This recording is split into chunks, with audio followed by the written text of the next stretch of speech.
എല്ലാവർക്കും നമസ്കാരം. വ്യാഴാഴ്ച ദിവസവും അതിൻ്റെ വിശേഷങ്ങളും. വ്യാഴാഴ്ച ദിവസം നമ്മൾ ഏത് ദേവനെ പ്രാർത്ഥിക്കണം, അല്ലെങ്കിൽ വ്യാഴാഴ്ച ദിവസം ഏത് ദേവനെ പൂജിച്ചാലാണ് സർവ്വ ഐശ്വര്യവും വന്നു ചേരുക എന്നീ കാര്യങ്ങളാണ് നമുക്കിന്ന് പറയാനുള്ളത്. വ്യാഴാഴ്ച ദിവസം ഗ്രഹങ്ങളിൽ ഏറ്റവും പ്രാധാന്യമുള്ള, അല്ലെങ്കിൽ എല്ലാ ഗ്രഹങ്ങളുടെയും ഐശ്വര്യം കുടികൊള്ളുന്ന ബൃഹസ്പതി അല്ലെ ഗുരു, വ്യാഴത്തിൻ്റെ ഐശ്വര്യം നമുക്ക് കിട്ടാൻ വേണ്ടിയിട്ട് മഹാവിഷ്ണുവിനെ പ്രാർത്ഥിക്കേണ്ട ദിവസമാണ്.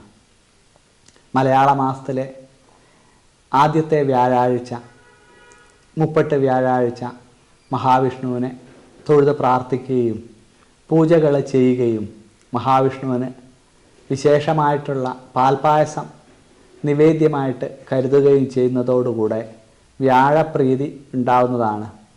വ്യാഴാഴ്ച വ്രതം എടുത്തു വരുന്ന രീതിയുണ്ട്. വ്യാഴാഴ്ച വ്രതം എടുത്തു കഴിഞ്ഞാൽ നമുക്ക് എല്ലാ തരത്തിലുള്ള ഐശ്വര്യവും ഉണ്ടാവും. കാരണം സമ്പത്ത്, ഐശ്വര്യം, വിവാഹകാര്യങ്ങൾ, പഠനകാര്യങ്ങൾ എന്ന് വേണ്ട എല്ലാ തരത്തിലുള്ള ഐശ്വര്യത്തിനും ദേവീ ദേവന്മാരുടെ അനുഗ്രഹത്തിനും എല്ലാം വേണ്ടിയിട്ട് വ്യാഴാഴ്ച വ്രതം വളരെ ഒരു വിശേഷ ദിവസമായിട്ട് തന്നെയാണ് കരുതുന്നത്. അപ്പം വ്യാഴാഴ്ച ദിവസം വിഷ്ണു ക്ഷേത്രത്തിൽ പോയി പ്രാർത്ഥിക്കുക എന്നുള്ളത് തന്നെ ഏറ്റവും പ്രാധാന്യമുള്ള ഒരു കാര്യം തന്നെയാണ്. മഹാവിഷ്ണുവിൻ്റെ ഭക്തർ വ്യാഴാഴ്ച ദിവസം ഉപവാസമായിട്ടും അല്ലെങ്കിൽ അരിയാഹാരം കഴിക്കാതെയും ഒക്കെ വ്രതശുദ്ധിയോടുകൂടെ വൈഷ്ണവ നാമങ്ങൾ, പ്രത്യേകിച്ച് വിഷ്ണു സഹസ്രനാമം അല്ലെങ്കിൽ നാരായണനാമം ഒക്കെ ജപിച്ചിരിക്കും. ചില ഭക്തർ മഹാവിഷ്ണുവിനെ പ്രീതിപ്പെടുത്താൻ വേണ്ടിയിട്ട് വിഷ്ണു പൂജകൾ ചെയ്ത് അതിൻ്റെ അവസാനം മഹാവിഷ്ണുവിനെ നമസ്കരിക്കും. അങ്ങനെ പലതരത്തിൽ മഹാവിഷ്ണുവിനെ തൊഴുത് പ്രാർത്ഥിക്കുന്ന രീതിയാണ് വ്യാഴാഴ്ച ദിവസങ്ങളിൽ നമുക്ക് മിക്കവാറും നമ്മൾ കണ്ടുവരുന്നത്. കൂടാതെ വ്യാഴാഴ്ച ദിവസം ഗുരുവായൂരിൽ പോയിട്ട് മഹാവിഷ്ണുവിനെ തൊഴുത് വണങ്ങുന്ന രീതിയുണ്ട്. വ്യാഴാഴ്ച ദിവസം ഏതൊരു വിഷ്ണു ക്ഷേത്രത്തിലും വളരെ പ്രധാനപ്പെട്ട ദിവസമായി കരുതി അവിടെ വിശേഷ പൂജകൾ ചെയ്തു വരുന്നുണ്ട്.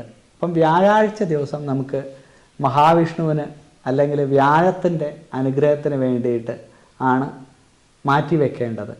വ്യാഴാഴ്ച വ്രതം ഏതൊരാൾക്കും മംഗല്യകാര്യത്തിന് അല്ലെങ്കിൽ സമ്പത്തും ഐശ്വര്യവും ഉണ്ടാവാൻ വേണ്ടിയിട്ട്, എല്ലാവിധ സൗഭാഗ്യങ്ങളും വന്നു ചേരാൻ വേണ്ടിയിട്ട് ഒക്കെ ഭഗവാനെ പ്രാർത്ഥിക്കാൻ വേണ്ടിയിട്ട് കരുതുന്ന ദിവസമാണ്.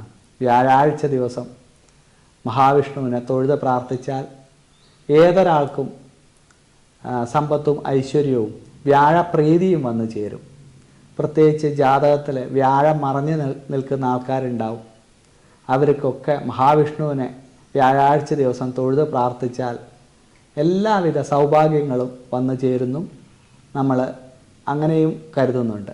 അപ്പോൾ ഭഗവാന്റെ അനുഗ്രഹം ഉണ്ടാകാൻ വേണ്ടിയിട്ട് മഹാവിഷ്ണുവിനെ പ്രാർത്ഥിക്കേണ്ട ദിവസമാണ് വ്യാഴാഴ്ച. എല്ലാവർക്കും ഭഗവാന്റെ അനുഗ്രഹം ഉണ്ടാവട്ടെ.